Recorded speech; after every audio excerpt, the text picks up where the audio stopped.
Boa noite, família PL, que está ao vivo com a gente em mais uma live do ciclo de capacitação para as eleições de 2024, promovida pela Escola de Formação Política do Partido Liberal de São Paulo. Pioneirismo que o partido preserva, mantendo viva a iniciativa do fundador da Legenda 22, nosso saudoso deputado constituinte, professor Álvaro Vale.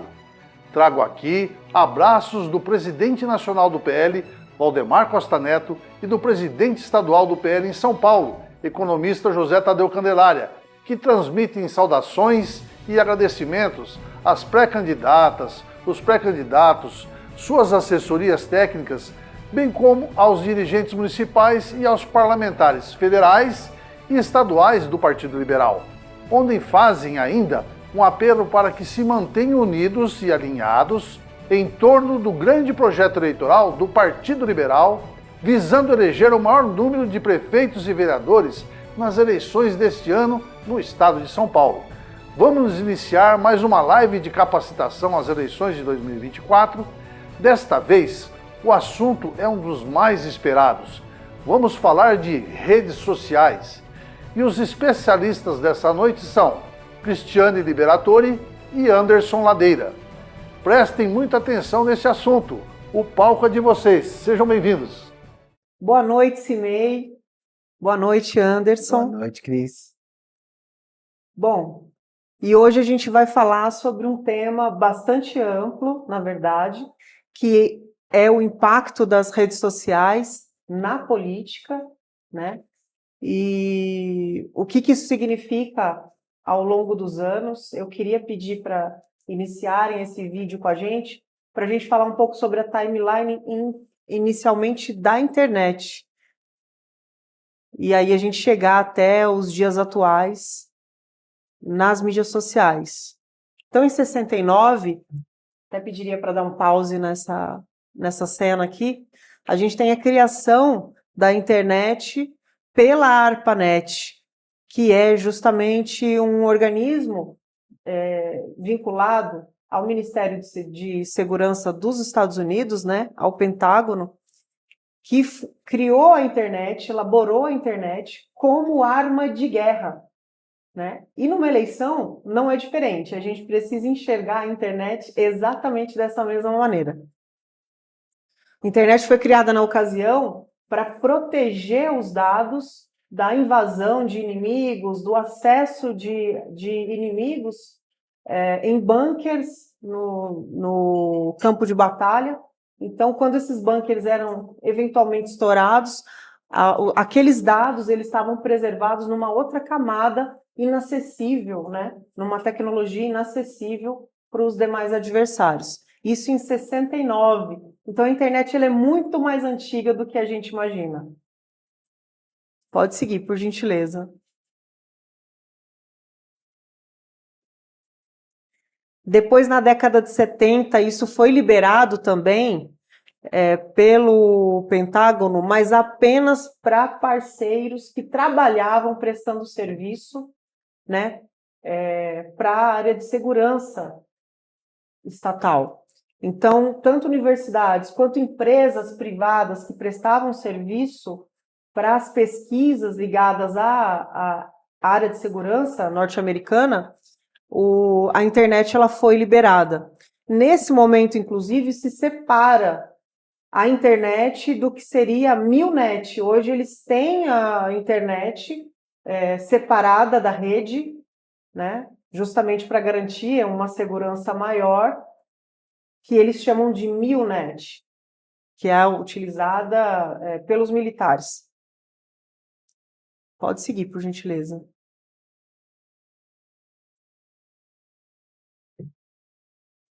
Em 88, a gente tem o primeiro acesso, a primeira conexão, né, brasileira, liberada também para as universidades.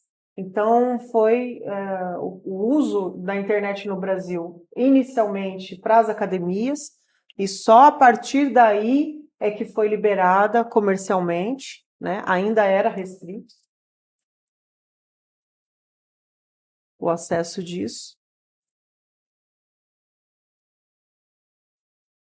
Em 94, a gente tem a liberação, a popularização, na verdade, né, para o comercial da internet.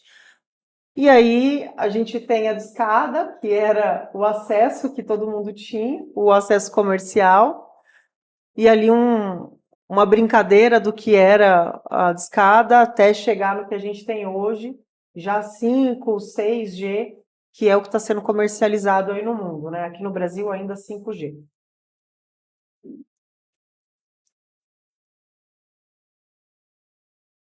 Em 96, 2 anos depois, a gente tem a primeira campanha, né, que utilizou a internet no mundo, que foi uma campanha presidencial norte-americana.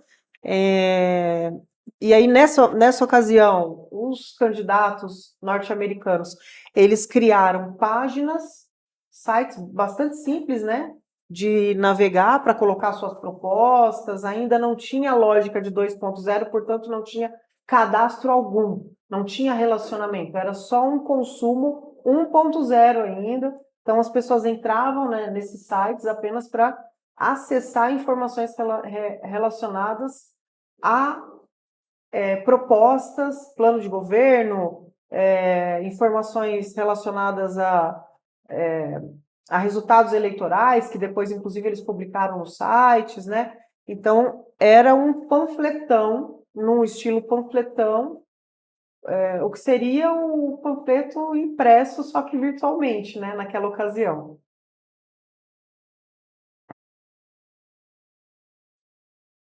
Isso em 96. Em 98, o Brasil faz a primeira utilização de internet, eleitoralmente também, da mesma maneira, só que ainda muito embrionário. Naquela ocasião, só o candidato Fernando Henrique tinha um portal. Houve um outro candidato também a governador e o PDT, se eu não me engano, foi o primeiro partido que liberou páginas, né, sites para todos os seus candidatos nessa primeira eleição, mas ninguém sabia direito como que utilizava, né? Então, eles se espelharam na utilização norte-americana. De novo, era um panfleto virtual, não tinha nada de especial nessa ocasião. A lógica de utilização da internet nessa ocasião ainda estava muito ancorada à forma de utilização, à forma de funcionamento das demais mídias tradicionais, da própria televisão, né? Que é a lógica do 1.0 aí. Anderson, você fica à vontade Pode seguir aí, tô achando ótima aula. Em 2000, a gente tem a primeira eleição nos Estados Unidos em que, de fato, a internet foi utilizada extensivamente pelos candidatos. Né? Porque a primeira eleição, aquela eleição anterior, que iniciou em 96 nos Estados Unidos, eles publicaram sites, mas eles não deram nem divulgação para isso. A primeira eleição em que eles utilizaram as demais mídias para poder anunciar que tinham portais, que tinham sites, foi a eleição de 2000. Mas, de novo, ainda a gente está falando de lógica 1.0 ainda, tá? A gente não foi ainda para relacionamento na rede. Esquece que você nem tinha ainda mídias sociais explodindo nessa ocasião. No Brasil, em 2006, a gente tem uma mudança importante na legislação eleitoral, que foi a suspensão do uso, né, a proibição da distribuição de brindes, da divulgação das campanhas em outdoors e também a proibição dos showmícios. Então, você tem uma restrição, e aí começa a restrição que foi, inclusive, paulatinamente avançando, no sentido de você utilizar adventos da campanha de rua no seu processo eleitoral, no seu processo de campanha. Então, começa em 2006 e aqui, na minha opinião, marca de fato uma virada nas campanhas no Brasil. Em 2008, você tem aí sim a primeira campanha dentro do conceito 2.0, que é o conceito de interação, de relacionamento, de se utilizar a internet como uma ferramenta de relacionamento naquele meio, né? Na rede. Então, a grande campanha que marca isso foi a campanha mesmo do Barack Obama. Ali foi uma explosão no cérebro de todos os marqueteiros no mundo e das próprias agências de marketing digital, né? As agências de publicidade, na verdade, que passavam por essa transformação interna também para agências de marketing digital. A gente ainda estava muito ancorado no que era uma agência tradicional. E aí eu queria até que o professor pudesse falar um pouquinho desse momento, que foi um momento que, opa, peraí, vamos olhar um pouquinho melhor para o digital e vamos nos preparar para este mercado, porque não existia essa visão nesse momento, né? Bom, legal, bom, queria agradecer o convite aí para poder contribuir um pouco com vocês nessa formação, né? Bom, a Crista preparou uma aula incrível e eu acredito que ter esse panorama para a gente entender aonde a gente está agora e como a gente consegue conduzir faz bastante diferença, né? E aqui em 2008, foi 2008, né?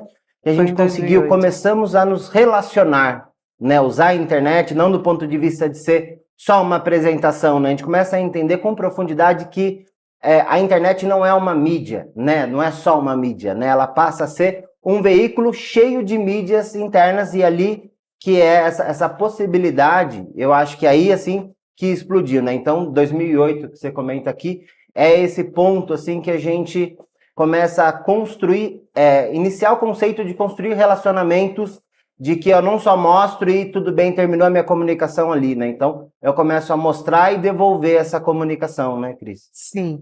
Então, daqui para frente a gente vai avançar muito mais nisso, muito inclusive, mais. né? Aqui você tem, inclusive, áreas aqui, duas coisas interessantíssimas nessa estrutura, né? Como a campanha digital vem da área de desenvolvimento e tecnologia, a gente sempre teve a visão das mídias sociais como softwares.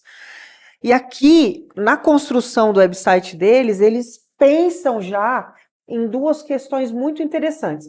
A primeira delas é formação de banco de dados. Então, você tem ali, nessa estrutura, várias áreas de captação de informação. E eles querem saber exatamente região, temas, grupos sociais do qual você participa, para depois fazer o tal do remarketing, que é voltar para esse grupo social de maneira direcionada, né? Ajustando o discurso, imagem, abordagem, para que fosse mais assertivo a campanha de conversão. A segunda questão interessante é que essa foi uma campanha que disponibilizou para os eleitores uma sequência de armas para que os eleitores conseguissem pegar a sua própria arma e fazer a sua campanha na rede ou fazer a sua campanha na rua, porque eles tinham muito essa lógica, eles têm lá nos Estados Unidos muito essa lógica de você montar pequenos bunkers de campanha espalhado pelos bairros da cidade, pelos estados e tudo mais, que é uma coisa que aqui no Brasil, inclusive, não pegou. Pega-se outras formas de aglutinar socialmente, que aí passa mais pela questão das tribos e tudo mais, né, do que pela questão da regionalidade. Mas até pela forma eleitoral dos Estados Unidos também ser muito ligada à questão, né, das regiões, dos condados e tudo mais, então pegou muito as orientações e a estruturação física de campanha através das armas, né, das ferramentas que eles disponibilizavam online. Vamos para o próximo aí, que estamos avançando aí na timeline da internet na política. Depois a gente tem em 2009 a regulamentação da propaganda eleitoral via internet no Brasil. Até então, não existia uma regulamentação para isso. Quem fez site lá atrás, fez site inclusive sem essa regulamentação do uso da internet na política, portanto você não tinha nem uma propaganda na televisão falando que tinha site e tudo mais. O divisor de águas foi 2009, né? A oficialização da utilização da internet nas campanhas eleitorais foi a regulamentação de 2009, que teria impacto, então, no ano seguinte, nas eleições presidenciais de 2010. E aí, essa eleição foi uma eleição muito especial, porque ela faz o terreno da disputa eleitoral tremer, né? A gente tinha, em 2010, se você puder seguir aí na sequência, até 2010 ali a gente tinha uma tradição daquela disputa entre aquela polarização tradicional entre o PT e o PSDB, que aí depois veio se rompendo, né? Depois desse ano de 2010 aí, e você tem uma quebra desse paradigma, né? Com a campanha da Marina Silva, num partido pobre, sem estrutura partidária constituída, como esses dois grandes players, que eram, na ocasião, o PT e o PSDB, no Brasil todo, e você tem uma figura política e uma estratégia toda digital por trás dessa figura política que rompe com esse paradigma aí dessa polarização tradicional que a gente vinha tendo aí pelo menos nas últimas 2 décadas aí, né? E nessa ocasião, o grande destaque se deu para a Marina justamente porque ela utilizou nessa campanha, além das mídias sociais, para publicar conteúdos, ela se utilizou de tecnologias que os adversários sequer conheciam que existiam. Ela tinha aplicativo social no Orkut, nós estamos falando de uma época que você não tinha ainda Facebook estourado no Brasil. Não. Ela se utilizou de aplicativos sociais que, sim, tinham um comportamento de viral automático, um usuário se associava, automaticamente mandava convite para toda a sua lista de amigos, sem nem passar por autorização. Ela tinha backup de dados dos usuários numa época que ninguém nem estava falando de montagem de banco de dados virtual. Estava todo mundo arranhando a superfície. Estava todo mundo preocupado com o que ia publicar. O Orkut não estava funcionando num formato ainda de timeline, estava começando a tentar pegar a ideia do Facebook para tentar importar. Então, a rede social ainda era utilizada como rede social, né? Para relacionar. O foco não era como grandes mídias, era ainda como relacionamento, fazer o amigo aqui, outro ali. E ela tinha uma outra ferramenta por trás, interessante, que era uma ferramenta que era um agregador de mídias sociais que permitia ela dar o real time da campanha, coisa que um conteúdo demorava, na melhor das hipóteses, 3 horas para entrar na primeira mídia, a dela entrava automaticamente em todas as mídias. Então ela usava tecnologias bastante diferentes dos adversários na ocasião. Isso propiciou ela abocanhar quase 20% de votos, né? Volta um pouquinho naquela anterior, porque aquela anterior era uma interessante. Só clicar um pouquinho, qualquer coisa passa um pouco mais para frente. Isso, pode clicar. Acho que ela está saindo aí já, hein? Isso, maravilha. Em 2010, a gente tem uma sequência de eventos, né? Numa região do planeta aí, que é uma região conhecida por ditaduras, governos antidemocráticos, né? Pouca participação social, uma repressão imensa, né? E em 2010 a gente tem um fenômeno conhecido como Primavera Árabe, que marca essa participação democrática e luta contra esses regimes autoritários. A gente tem uma sequência de países aí que conseguiram derrubar seus presidentes, que conseguiram pela primeira vez mobilizar as pessoas em massa, né, grandes mobilizações, e isso reverberou não apenas nessa região, mas também mundo afora. 3 anos depois, a gente tem algo semelhante aqui no Brasil, que começou timidamente ainda como uma manifestação, pode até liberar em 2013, como uma manifestação, a princípio, para questionar um aumento de 50 centavos, né, no valor do transporte público. Pode parar por aí, que eu quero, inclusive, ouvir agora um pouco do professor, que começou por conta disso, e isso se alastrou Brasil afora, essas manifestações de descontentamento político geral, né? Ela não era um descontentamento com os 50 centavos, com o aumento do transporte público, mas foi, na verdade, o primeiro boom aí, que chamaram de primavera também aqui no Brasil, né? Primavera brasileira aí, e descontentamento com a política de uma forma geral, com o setor político de uma forma geral, né, professor? Legal. Eu acho que em 2013, então, a gente já tinha Instagram, né? Então, a gente já tinha esse conceito de internet que a gente tem hoje, claro que num outro tempo, né? Então, a gente já tinha o WhatsApp, e eu acho que a conexão, né? Essa conexão e esse jeito de falar permitiu esses agrupamentos, essa geração de tom de tribo para que grandes manifestações acontecessem, né? Então, essa, pontualmente, é uma primeira que foi construída digitalmente, né? Ela foi agrupada digitalmente, né? Então é um grande marco mesmo. Sim, o professor Carlos Mello, inclusive, do IBMEC, né? Ele é economista, sociólogo, é uma figura incrível.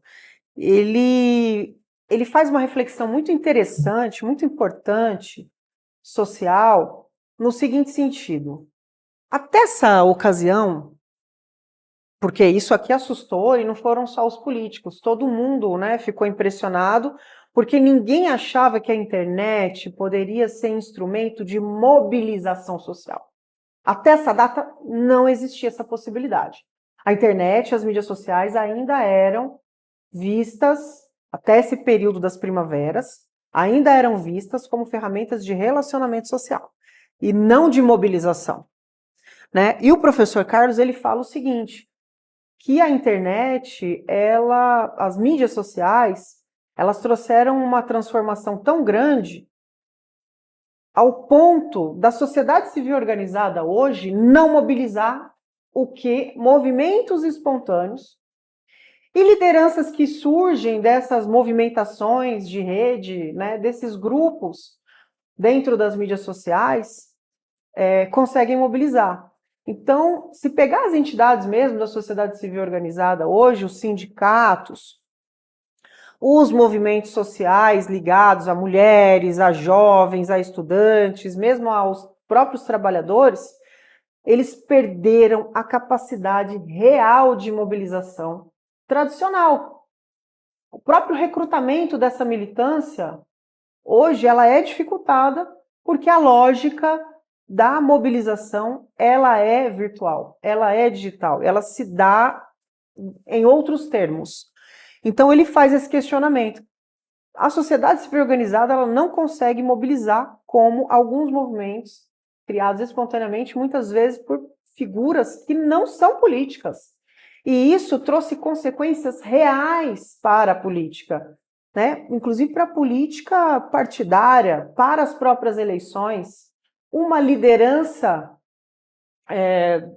dos movimentos sociais pode não conseguir se eleger deputado, não conseguir se eleger, principalmente para o parlamento, né? Vereador, mas uma liderança digital, ela consegue não apenas se eleger, como consegue ser um fenômeno de votos. E a gente tem visto isso nas últimas eleições, né? Nas 3 últimas eleições, a gente teve uma mudança drástica no perfil, principalmente do legislativo. As grandes lideranças, os grandes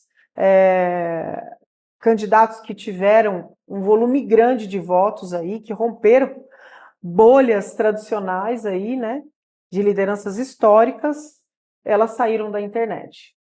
Se hoje você entra na página do Senado, da Câmara dos Deputados, vai aqui na Assembleia Legislativa que é um exercício que quem é da política, que trabalha com a política, está acostumado a fazer, e para na frente ali das fotos, ali dos nomes. Antigamente você conhecia todo mundo, você sabia, olha, esse cara é de tal região, esse cara é de tal setor, é liderança não sei de onde. Hoje você não consegue fazer esse exercício mais, porque boa parte desses parlamentares, eles vêm da internet, eles são youtubers, eles são fenômenos da rede antes de se elegerem, né? Então nós tivemos uma mudança de 2013, pelo menos aqui no Brasil para cá, que deu um strike na política tradicional, né? Hoje qualquer pessoa que joga bem na internet, ela consegue ser eleita na política tradicional.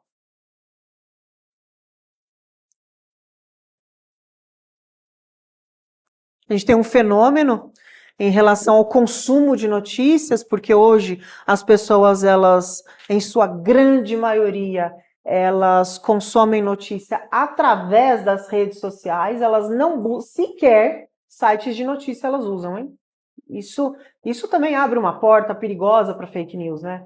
Isso é uma preocupação que eu acho que tem que ser coletiva, todo mundo tem que estar muito preocupado com essa questão, porque a fake news hoje, ela quebra uma pessoa economicamente, ela mata uma pessoa, entendeu? Então, eu acho que a gente precisa ter uma preocupação muito especial. E ela tira a credibilidade de grupos, né? A fake news tem essa coisa de tirar a credibilidade de grupos. Então, às vezes, uma pessoa assume uma postura que quem é do grupo, da tribo dela, acaba sendo comprometido. Então, muito cuidado, né? Sim.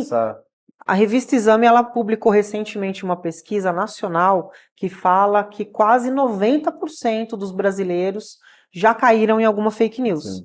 Então, isso é uma preocupação muito grave, muito séria, né, que precisa ser discutida amplamente pela sociedade, né? Validado, né? Então, exatamente. Quando o seu candidato aí for falar alguma coisa, valide essa informação. Valide. Tem que checar. Por mais incrível que ela pareça, valide, né? Não sai falando, que aí depois a contrapartida pode ser muito pesada quando voltar para você. Exatamente. Aqui, olha, 48% só do público manifesta interesse em buscar canais de notícias para se informar. Cai 10 minutos ao ano o consumo de notícias, né? Uma taxa aí de 2,5% ao ano aí. São 10 minutos a menos todo ano que as pessoas ficam sem ver notícias. Daqui a pouco ninguém mais consome notícias nos canais tradicionais e isso obrigou também os canais de notícia tradicional a se adequarem. Porque 100% deles hoje têm canais digitais, né? Ou elas retransmitem os programas online, ou elas criam, inclusive, podcasts e outros programas especiais na internet, né, no online. Foram obrigadas.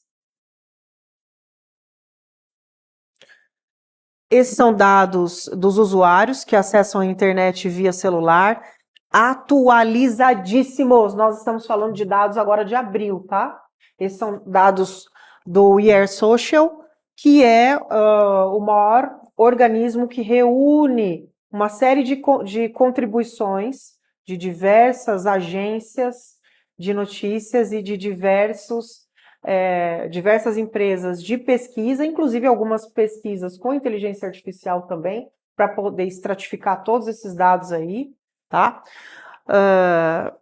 Eles trazem dados de que 96,3% do conteúdo de internet é consumido através de celular no mundo, e aqui no Brasil, 97%, tá? Apenas 57,7% é consumido através dos computadores. É óbvio que esses dois dados, né, celular e computador, desktop, eles não chocam, porque a gente, na grande maioria das vezes, a gente tem que usar o desktop principalmente para produção de conteúdo profissional, né? Então, ainda se utiliza muito o desktop, não tem como você fazer a utilização do mobile para 100% das coisas. Quem trabalha com comunicação sabe disso.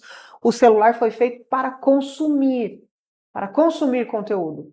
Quando você quer fazer produção de conteúdo, você consegue fazer através do celular, de maneira não profissional, mas de maneira profissional você ainda precisa do desktop, né? Uma outra questão interessante aí é que no celular, a adaptação da visualização, do consumo, da navegação, ela é facilitada. Então, uma série de funcionalidades deixam de existir na versão mobile. Quando você quer resolver problemas, mesmo dentro das mídias sociais, de configuração, planejamento, você ainda precisa do desktop. Então, por isso, o computador não desapareceu completamente, Sim. porque com um dado desse, de que 97%, né, dos consumidores acessam através do celular. E até Você o tinha próprio tudo gerenciamento amplo de campanha, quando a gente vai falando na prática de usar o Meta e tal, os engines de configuração estão no computador, eles são acessados pelo o uso computador. profissional, é isso que eu Sim. estou comentando É aqui. isso aí. No uso profissional, você ainda vai precisar do desktop, É né? fundamental. É isso. Mas para você, candidato, basta um celular para você arrasar. E disposição. Fato. Vamos lá.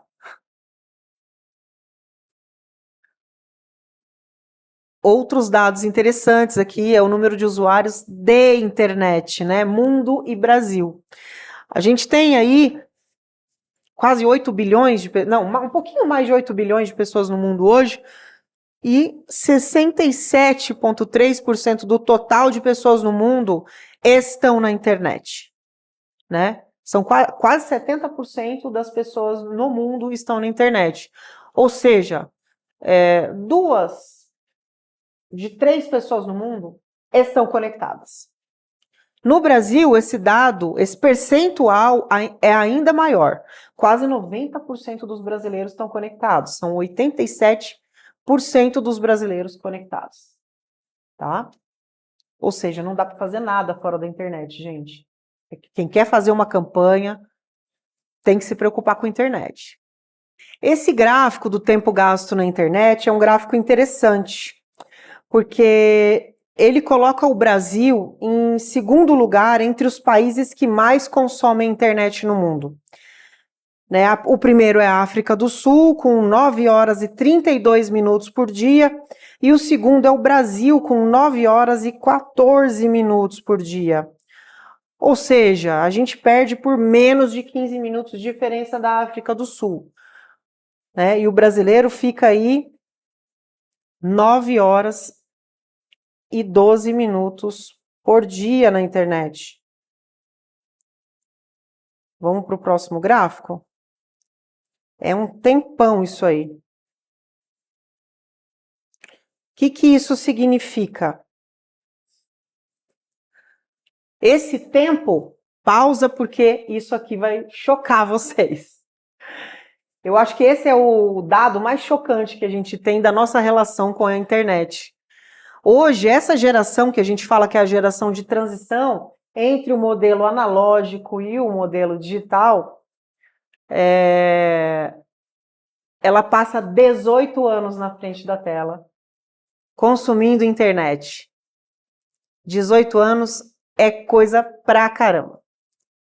A geração alfa, ou seja, a geração que está nascendo agora, ela tem uma previsão de passar 24 anos e meio na frente da tela consumindo a internet. Aqui, essas duas pesquisas, né, essas duas estimativas, elas são estimativas dos 16 aos 64 anos agora. Por quê? Porque, embora a nossa expectativa de vida hoje já seja de 80 anos, acima dos 64 anos hoje, que é a geração de transição, dificilmente você encontra algum vovozinho utilizando a internet. Você até encontra, claro, mas é uma geração de transição. Então, tem um público mais velho que ainda é analógico, tem, né, medo de usar a internet, não se relaciona, mas a média é essa de 18 anos, né? E acho que tem um eco aí, na verdade, ainda tem um ruído aí na comunicação em relação a essa informação, porque aqui no Brasil, principalmente, você vê crianças abaixo de 16 anos consumindo a internet, né? Então a criança está nervosa, a criança começa a chorar, a primeira coisa que a mãe normalmente faz é entregar um celular para a criança, né? E isso faz com que esse dado, na minha opinião, esteja subestimado. Eu acredito que a gente já deva estar perdendo mais de 18 anos de vida, né? Tem até uma reflexão, o Adam Alter é um professor da Universidade de Nova York, ele recentemente publicou um livro que fala justamente sobre esses impactos dessa perda de tempo que ele fala, esse estilo de vida que faz com que a gente fique fixado na tela, e a forma como as mídias sociais foram construídas para parecer cassinos, na verdade, né? A lógica do Reels, empreender a pessoa infinitamente ali naquela linha do tempo infindável ali, né? Então ele fala das preocupações que ele tem em relação a isso, e aí ele faz uma reflexão importante, que ele fala assim, bom, imagina quando você estiver no final da sua vida ali, na beira da morte ali, e você tem mais 20 anos de vida que você ganha ali, você pode ganhar, e que foram 20 anos de vida que você perdeu, na verdade, na frente de uma tela, né? Perdeu não, porque eu acho que boa parte desse tempo a gente está trabalhando. Produzindo, tá absorvendo conteúdo, tá se entretendo. Tá acessando também banco, tá fazendo outras ações ali, outros serviços que até precisam. Mas com toda certeza, a grande maior parte desse tempo é um tempo que infelizmente a gente acaba e perdendo. Porque boa parte do conteúdo que você consome, você nem buscou, você nem pesquisou. Com a lógica do Reels, pelo algoritmo. Exatamente. Legal. Foi entregue pelo algoritmo. Bem. Pode seguir. Esses são o número de usuários de mídias sociais, né? A gente falou dos números de consumo de internet, agora o consumo de mídias sociais. Esse número gira em torno de 40%, então 40% do número de usuários aí... Ah, não, desculpa, corta, hein? A gente falou do número de usuários de internet, agora a gente veio para o número de usuários de mídias sociais. Exatamente. Então, são mais de 5 bilhões no mundo, é isso. 2/3 da população mundial estão dentro das mídias sociais. Os brasileiros seguem o padrão, né? 144 milhões de brasileiros, 66,3%, estão dentro das mídias sociais. Aí vai vir um outro dado agora. Bom, nas mídias sociais, a gente gasta quase 4 horas, né? Somos o terceiro país que utiliza mais mídias sociais, perdendo aí para o Quênia, África do Sul. Estamos em terceiro lugar. A média mundial desse consumo é 2 horas e 20. A gente está fazendo quase o dobro de tempo de consumo mundial. É o dobro. O dobro de consumo mundial. Vamos encerrar esse nosso primeiro bloco e, na sequência, retornaremos para a continuidade desse assunto sobre redes sociais.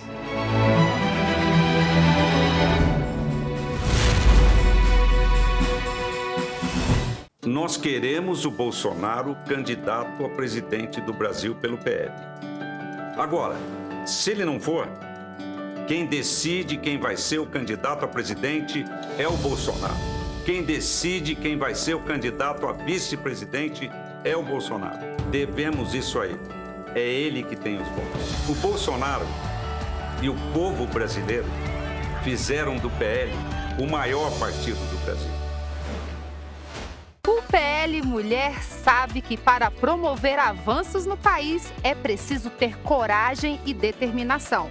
Transformar vidas requer empatia, compromisso e dedicação. Nos últimos meses, percorremos o país para incentivar a participação feminina na política e formamos uma rede para transformar a realidade do nosso Brasil. Venha fazer parte dessa história. Junte-se a nós! O Partido Liberal é um partido que nos orgulha e nós falamos isso de forma bastante espontânea, que queremos sim mudar o destino do Brasil. E a grande bandeira nossa no momento, é a liberdade. Deus, pátria, família e liberdade. Nós temos uma pátria inigualável e nós resgatamos as cores da nossa bandeira. Orgulho de ser brasileiro de verdade. É por isso que o povo brasileiro fez do PL o maior partido do Brasil.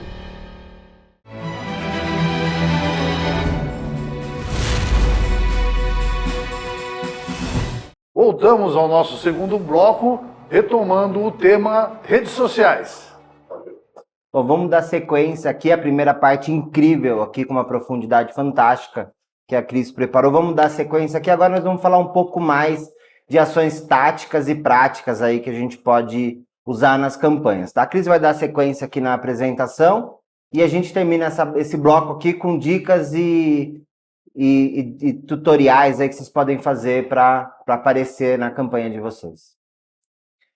Bom, isso só mostra o quanto o brasileiro é apaixonado por mídias sociais, né? Nós gastamos hoje cerca de 7 anos da nossa vida utilizando mídias sociais, e a geração alfa, quem estiver nascendo agora, vai acabar gastando em torno de 10 anos só nisso. Para a próxima. Aqui, como o brasileiro se informa, né, sobre política, dados do Brasil já, 41% se informa através da internet, sendo que 31% especificamente nas mídias sociais. Nos jovens, esses dados chegam a 58%. 58% dos jovens se informam exclusivamente pela internet. E 36% só se informam pela televisão. Ou seja, a capacidade da internet influenciar na decisão do voto, ela é tremenda, ela é infinitamente maior do que a própria TV. Não precisa nem falar, os números mostram isso. Esses números são números interessantes de números de usuários brasileiros em cada mídia social. E eu vou pedir licença para me afastar um pouquinho aqui, a gente conseguir ver junto esses dados por mídia, tá? Porque é onde está a oportunidade de fazer crescer a campanha, de expandir a campanha. Então, dentro do WhatsApp, que é a mídia social disparado mais utilizada pelos brasileiros, nós temos 169 milhões de usuários. Os anúncios relacionados a essa mídia, na verdade, estão ligados a cliques, são patrocinados para a pessoa ser redirecionada para o WhatsApp através do Meta, do painel do Meta que administra Facebook e Instagram. O YouTube vem na sequência com 144 milhões de usuários. Aqui é possível se fazer anúncio diretamente e você consegue atingir 66,3% da população brasileira, ou seja, 2/3 da população brasileira, através de anúncios do YouTube. Lembrando, nessa eleição, lamentavelmente, o grupo do Google e YouTube, não estão fazendo patrocinado, não estão liberando o ADS, o patrocinado, né? Uma decisão interna deles aí. No caso do Instagram, a gente já é a terceira mídia com 134,6 milhões de usuários. Você consegue atingir ali dentro 62% da população. Depois, na sequência, a gente tem o Facebook ali embaixo, com 111.300 milhões de usuários, 111.300.000 usuários, atingindo 51,3% com seus anúncios. O TikTok, com 98,6 milhões de usuários, atingindo 34,7% da população brasileira, TikTok também decidiu não liberar anúncios nessas eleições, anúncios eleitorais. E o LinkedIn, para aqueles que negligenciam essa mídia social, né? Na política tem baixa utilização do LinkedIn, que é uma mídia social direcionada a uso profissional, onde você consegue fazer conteúdo de políticas públicas, de geração de emprego e renda, por exemplo, né? É uma oportunidade para você também falar de empreendedorismo, falar uma série de conteúdos ligados a trabalho, a mercado de trabalho, enfim, que vem sendo negligenciada. Ela concentra 68 milhões de usuários e você consegue falar com mais de 1/3, né, da população. Você consegue falar com 36,2% aí da base da internet, na verdade, não da população. LinkedIn é mais enxuto, mas você fala com mais de 1/3 dos usuários de internet. Fora isso, você tem 2 mídias sociais que não entregaram dados sobre anúncios. Uma delas é o Kawaii, com 60 milhões de usuários. Interessante do Kawaii é que ela concentra os esforços dela, principalmente no público de classe C, D e E. Isso é muito interessante, tá? E ela tem uma engine que funciona um pouco diferente das outras, distribuindo melhor os conteúdos, tá? Sem pagar. Inclusive, ela paga para os produtores de conteúdo ali dentro. É muito interessante. E o X, que daqui a pouco vai esmilinguir, principalmente aqui no Brasil, mudou uma série de políticas, tem 22 milhões de usuários, também não entregou dados sobre o resultado dos seus anúncios, né? Mas vejam que vocês têm aí um mar de oportunidade tremenda aí para se chegar na população brasileira, através das mídias sociais e diretamente, sem intermediários, né? Seja de maneira orgânica, seja de maneira patrocinada. Aqui, mudando um pouco, saindo um pouco desse bloco de assuntos de dados, a gente tem 3 grandes eixos de atuação na internet. E através desses 3 grandes eixos é que você vai fazer a construção de toda e qualquer estratégia digital para sua campanha. O primeiro eixo é o eixo da geração de impacto. Então, é preciso na internet, para que você tenha sucesso, causar impacto, né? Esse eu acho que é a grande chave, a primeira grande chave que gira a porta de oportunidades aí entre você e o eleitor. Para que você consiga construir a partir daí uma série de ações que vão levar à conversão do voto, o primeiro deles é a geração de impacto através de alguma ação ali dentro, que normalmente é um conteúdo. Não necessariamente um conteúdo, porque você tem uma série de possibilidades de desenvolvimento de novas tecnologias, funcionalidades interativas, né, que podem gerar essa mesma ação de impacto. Mas normalmente ela é gerada através de um bom conteúdo que faça essa geração de impacto. Aqui eu acho que entra alguns pontos aqui que vocês podem começar a assumir aí para o planejamento do material de vocês, que é essa questão do impacto. É como a gente vai conseguir atrair a atenção do meu usuário, né? Então, por quê? Porque o usuário meu que está na rede social, vamos falar de rede social, vamos falar de Instagram agora, ele não está lá no Instagram procurando um candidato, um calçado, um carro. Ele está lá se distraindo. Então, assim, gerar esse impacto, eu conseguir conectar ele com o meu tema principal, é o que vai criar o próximo passo, que é a conexão, né? Acho que a Cris vai falar daqui a pouquinho da conexão. Então, assim, é extremamente importante que nessa primeira etapa, no meu primeiro material, o que eu vou gravar, gerar esse conteúdo, ele tem que começar já com impacto. Eu não posso chegar lá com olá, boa noite, tal, já chego falando o que é, o que a gente chama tecnicamente de gancho. Eu começo pelo gancho e aí eu vou diluir isso e detalhar isso. Então, é extremamente importante quando esse conteúdo, se ele vai levar a minha cara, a minha proposta, o apelo que eu tenho na minha campanha, ele tem que estar no comecinho e ele tem que ser chocante, tá? Quanto mais chocante, mais efetivo. Essa é uma regrinha geral aí. Se a gente for muito fofinho, tende a não converter tão bem, tá? Pode seguir, É isso. Cris. A linguagem visual, a linguagem textual, né, o roteiro que você vai utilizar, de alguma maneira precisa gerar um impacto, mas não necessariamente sendo sensacionalista. É óbvio que você pode usar a estratégia do sensacionalismo, mas a geração de impacto, ela também tem muito a ver com a capacidade que você tem de construir um conteúdo que, de alguma maneira, vai impactar aquele público específico que você quer conversar. Então, se você quer conversar, por exemplo, né, um candidato, quando a gente falou sobre isso no curso passado aqui para o PL, você não tem uma campanha, você tem uma sequência de campanhas, porque a primeira coisa que você planeja antes para chegar a gerar o impacto nas pessoas é onde é que eu vou realizar a minha campanha. Então, qual que é a minha religião? Eu vou montar uma campanha para as pessoas que têm a mesma religião que eu? Quais são os clubes sociais, os grupos sociais do qual eu participo? Locais onde eu frequento, né? Ou grupos mesmo sociais que eu quero atingir, o meu bairro, enfim, as regiões onde eu tenho alguma conexão. Ou as frentes de atuação política, onde eu quero infiltrar, onde eu quero entrar, ou onde eu tenho bandeiras.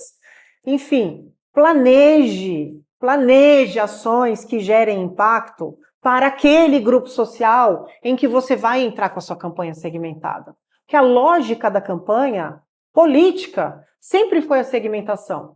Quando se começou a falar de segmentação na campanha, das campanhas na internet, cara, isso é mais velho que andar para trás na política, porque a política sempre funcionou com campanhas segmentadas, né? A origem das campanhas de rua sempre foi isso, é campanha para mulheres, campanha para aposentados, campanha para jovens, não era isso? Essa é a lógica mais grosseira das segmentações, que na verdade surgiram as campanhas de rua. A internet, ela te dá um leque imenso de oportunidades. Tecnicamente falando, a gente consegue hoje, quando a gente fala de segmentação, ter esse acesso de maneira muito simplificada, né? Pelo próprio botão impulsionar lá do Instagram, a gente já consegue fazer pré-segmentações ali que conecta a gente diretamente com o público que a gente está procurando ali. Então, essa coisa de eu ter a minha mensagem, ela tá bem definida e dirigida para um público, ela otimiza o processo. E ter clareza em quem que é esse meu público. Ah, quero que todo mundo vote em mim, legal. Mas eu ter certeza que esse material é para essa dona de casa, esse material é para esse pai de família, isso faz muita diferença na hora que eu for fazer as minhas ações patrocinadas, né? Isso. E é a mesma coisa de quando você vai fazer uma visita num lugar e vai fazer um discurso para aquele público ali que você está visitando, que você está conversando numa agenda de campanha de rua. Eu não vou fazer o mesmo discurso, por exemplo, de segurança pública na região central da cidade, ou numa cidade, por exemplo, litorânea, na orla, que eu vou fazer no morro, que eu vou fazer na periferia. Vocês têm que ter bom senso de que é preciso ajustar o discurso para você conseguir ser aceito e gerar impacto. Você precisa ser aceito para poder gerar um impacto que vai te levar a outras etapas as etapas de relacionamento. Isso. A sequência, a gente está falando aqui, é a ação o eixo da conexão, que traduzindo para o vocabulário da internet é o relacionamento, né? Não tem como você, dentro do eixo da conexão, conseguir estabelecer essa conexão sem pensar em ações de relacionamento, sem pensar em formas em que você consegue criar essa interação ali. O relacionamento, ele não se dá, como eu estava falando, só através do conteúdo, ele se dá através de uma série de outras possibilidades. Então você pode criar áreas interativas, se você tem um site, áreas interativas, você pode criar enquetes, mesmo fora do seu website, você pode criar aplicações colaborativas, plano de governos participativos, você tem uma série de opções e possibilidades de se criar relacionamento, né? E isso é fundamental quando você quer, no caso do setor privado, fidelizar um cliente, e no caso de uma eleição, chegar, ou seja, namorar esse eleitor para lá na frente fazer essa conversão de voto. Porque a conversão de voto não se dá num primeiro encontro, né? Não se dá num primeiro momento. Estou apaixonado por esse candidato, por esse conteúdo. É válido agregar aqui, adicionar, que o trabalho de rede social, ele não termina quando o post é publicado. Acho que isso é muito legal. Então, assim, a atividade de social media em postar um material, ela se inicia depois que o post é publicado. Porque aí tem todas essas etapas técnicas aí para a plataforma, que é o engajamento. Eu preciso que as pessoas interajam com esse material, que elas curtem, que elas enviem esse material, né? Então, o algoritmo, as ferramentas das mídias sociais, precisa desse volume para poder aumentar o nosso alcance, né? Então, isso é fundamental. Então, o trabalho do social media, da publicação, ela se inicia depois do material. Publiquei, aí sim eu tenho que estar atento, eu tenho que responder os meus comentários, eu tenho que pedir para minha base curtir a minha publicação, dar os primeiros passos, né? Estimular o algoritmo a entregar mais. Então essa é uma preocupação e esse é um dever de casa. Então publiquei, avisa a nossa base ali, fala, gente, vai lá, curte esse meu material aí para a gente incentivar, dar o primeiro giro, né, dessa peça aí para conseguir esse alcance orgânico aí, né? É isso aí. E compreender que, tecnicamente, as mídias sociais são softwares, são sistemas, cada um com uma regra do jogo própria, né? E ali dentro dessa regra do jogo, você consegue, inclusive, compreendendo que existem programações ali, comportamentos que foram programados, né? Para dar ou diminuir a visibilidade, você consegue incentivar que o seu post fique mais tempo no ar, que o seu post apareça todas as vezes que alguém abrir a mídia social, vê você primeiro. Tem uma série de movimentações que você consegue fazer ali dentro da regra do jogo dessas mídias sociais para conseguir manter a sua publicação mais tempo do que dos seus adversários, para que você consiga aparecer permanentemente, sempre que a base social entrar na rede, ver você primeiro, e você conseguir, numa disputa entre os seus adversários, ter vantagens competitivas aí, através dessa compreensão do funcionamento das engines de cada mídia. Legal. Então, essa é a característica da conexão, né? Então, é quando eu interajo com esse meu usuário, né? Então, eu respondo, eu habilito a função de enquete de um story, eu crio um carrossel colaborativo. Agora a gente tem esse recurso no Instagram, que ele é fantástico, que eu consigo colocar o meu público no meu feed e ele participando. Então, assim, a gente tem ali uma série de recursos que eles fazem com que eu me sinta parte daquilo. Eu acho que isso é importante, né? Para a gente conseguir gerar conversão. O que é a conversão? No caso da eleição, é o voto? Ou é uma distribuição desse meu conteúdo para outra pessoa, ou ele baixar, ou ele compartilhar isso na rede social, no WhatsApp, no grupo da família? Eu preciso que ele sinta parte daquilo, né? Então, esses recursos são as técnicas que a gente tem para ir para a próxima etapa, né, Cris? Sim, e existe uma estratégia também que quanto mais tempo você retém esse eleitor com você, nesse relacionamento, seja se relacionando com um conteúdo que está ali no ar, né, sendo um conteúdo interativo ou não, participando através desses engajamentos ali dentro, seja através de recursos mesmo, outras ferramentas, aplicações, áreas interativas, enfim, quanto mais tempo você segura, retém esse eleitor contigo, maior é a chance de você, de fato, criar conexão com ele, maior é a chance de você, em algum momento, fazer essa conversão, né? Essa é uma lógica que também o setor privado utiliza para conversão de venda. Eles retêm o máximo possível o consumidor através de N ações, tanto online quanto offline no PDV, para tentar fazer essa mesma conversão. Então, Crie conteúdos em que as pessoas tenham vontade de responder, né? Crie ações do que a gente chama de call to action, que são as chamadas para ação, que você convida o eleitor a opinar, a participar, a ser redirecionado para algum lugar, porque aí você garante mais tempo de relacionamento com ele e mais chance de fazer a conversão de voto lá na frente. Legal. A conversão propriamente dita, que vocês podem chamar mais objetivamente de voto, né? Ela só se dá o ponto nevrálgico para a conversão de voto, principalmente no Brasil, é o fator emocional. Nos Estados Unidos, as pessoas estão muito preocupadas, por exemplo, os eleitores, com qual é a formação técnica, se esse candidato serviu às Forças Armadas norte-americanas, eles levam em consideração isso para eleger alguém lá. Na Europa, as pessoas estão preocupadas com a capacitação técnica, o tempo. Normalmente eles gostam de pessoas também mais experientes, né? O tempo de relacionamento técnico com a função que o candidato ele está se colocando à disposição de assumir.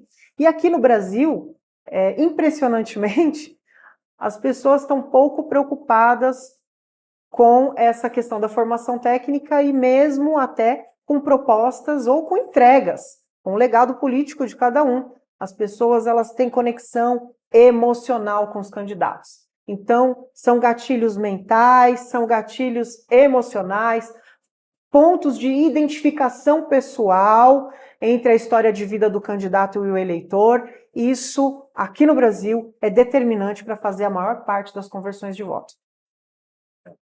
Perfeito. Por favor, professor. Pode seguir.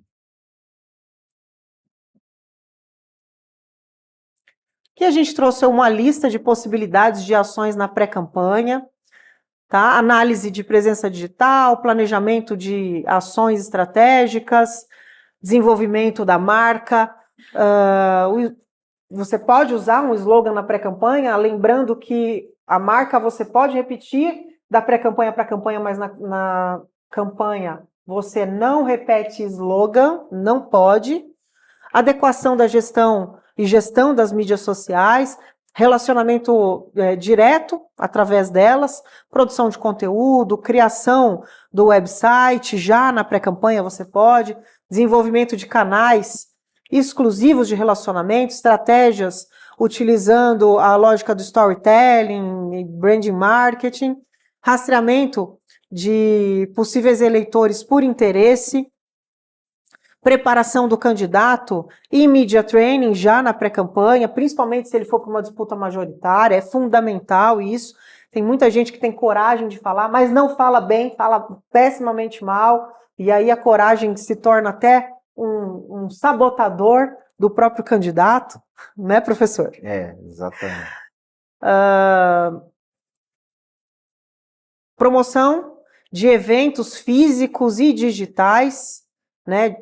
Você consegue fazer essa criação desses eventos, chamando de um para o outro. Monitoramento, você já pode e deve começar a fazer monitoramento, né? As ferramentas de monitoramento que estão disponíveis hoje, elas pegam sentimento, elas pegam pontos fortes e fracos seu e dos adversários, né? Uma campanha majoritária não pode abrir mão disso.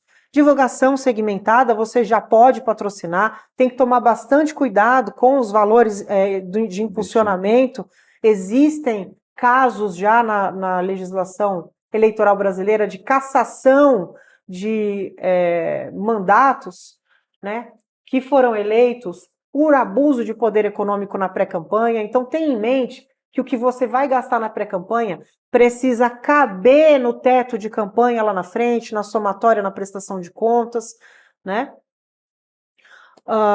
Esses anúncios pagos aí, eles têm que seguir as diretrizes, né? Já, tem que ficar esperto em relação a isso.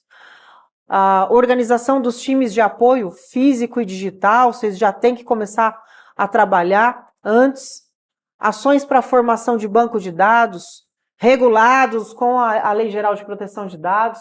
Então, existem regras para você trabalhar com abordagem eleitoral, principalmente no período de pré-campanha. Já faz umas 3 eleições que a gente está preparado para isso, a gente já executa isso, quase ninguém respeita, mas algo me diz que nessas eleições isso vai pegar bem, vai pegar bastante, e vai ter gente que vai ganhar, mas no final não vai levar por conta de falhas da LGPD, não dê essa brecha, principalmente nas disputas majoritárias, hein?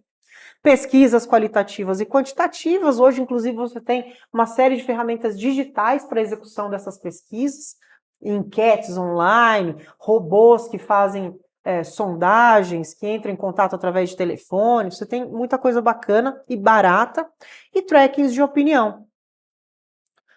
Estou esquecendo alguma coisa da pré-campanha? Não, eu acho... Bom, tem mais coisa aí?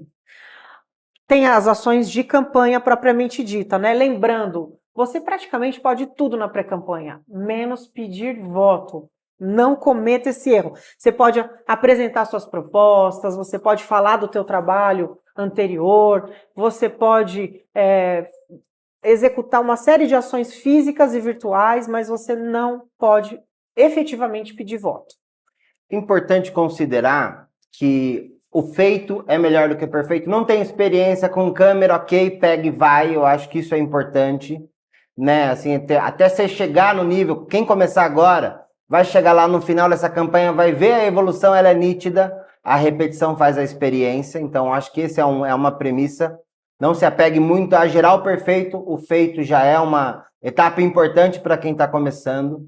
Bater no martelo da frequência, definir que eu vou começar minha campanha, não para mais. O que é a frequência? Vou falar que eu vou fazer 3 publicações por dia. São 3 publicações por dia, todos os dias.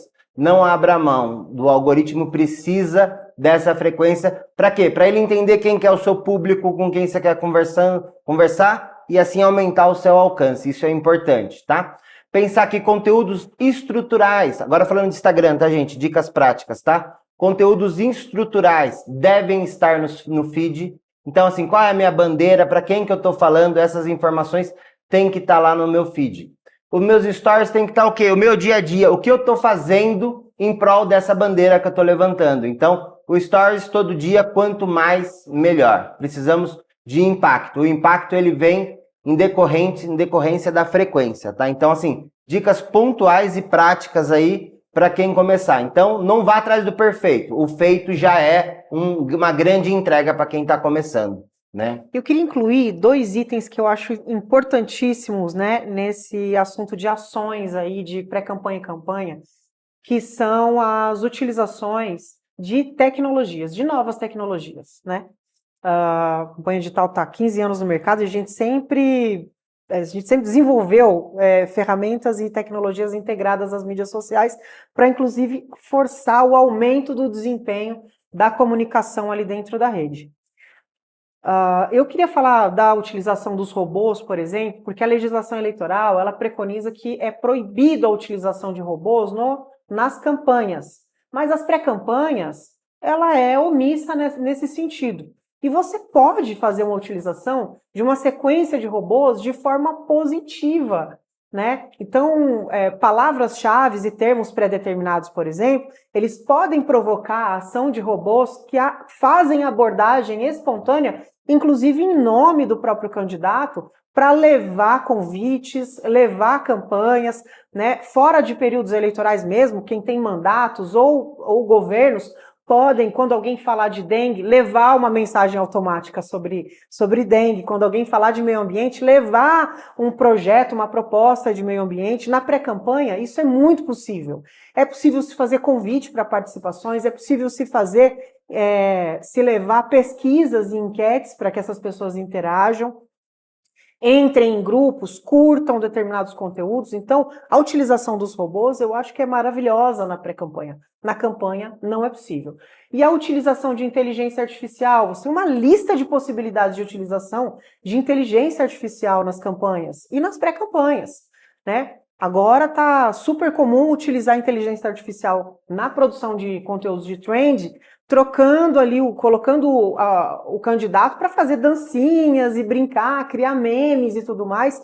Mas se você for utilizar isso, a regra eleitoral, e já existe regulamentação agora, recente para isso, é que no conteúdo que você utilizar inteligência artificial, você precisa colocar discriminado, tanto no conteúdo dentro do vídeo e tudo mais, quanto fora dele, na descrição, qual foi a tecnologia que você utilizou, o nome da tecnologia utilizada, o que essa tecnologia fez ali de alteração visual, audiovisual, né, naquele conteúdo. Você precisa deixar bastante claro, além das informações tradicionais do CNPJ e o nome do candidato, mas você precisa deixar bastante claro que aquele conteúdo ele está impactado com a utilização de ferramentas de inteligência artificial.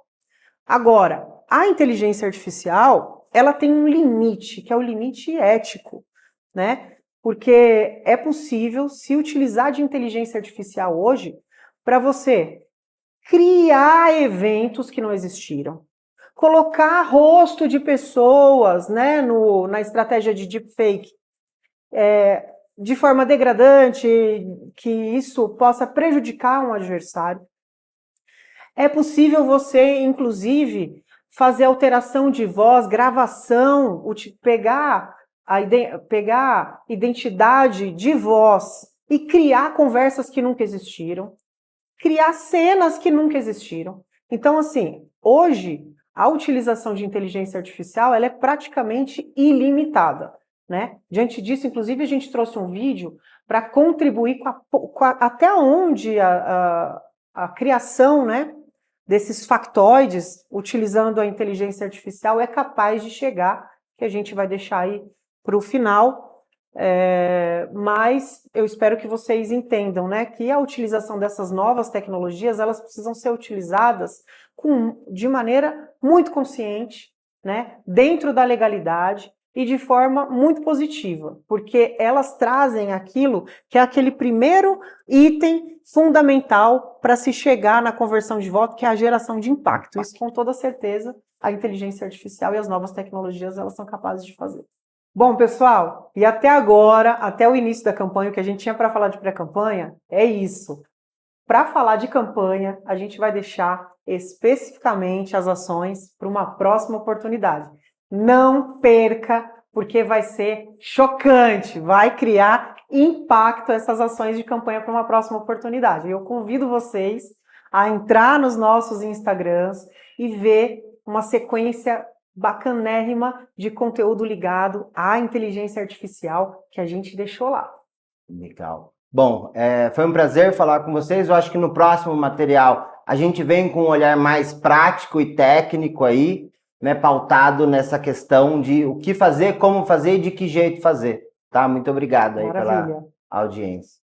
Antes de encerrar a nossa live dessa noite, em nome das direções nacional e estadual do Partido Liberal, também elevamos os nossos agradecimentos aos dirigentes municipais, prefeitos, vice-prefeitos e vereadores, por suas fundamentais importâncias para o processo no projeto eleitoral do Partido Liberal no estado de São Paulo. Uma ótima noite e que Deus abençoe a todos vocês que nos prestigiaram com as suas audiências. Muito obrigado e até a próxima!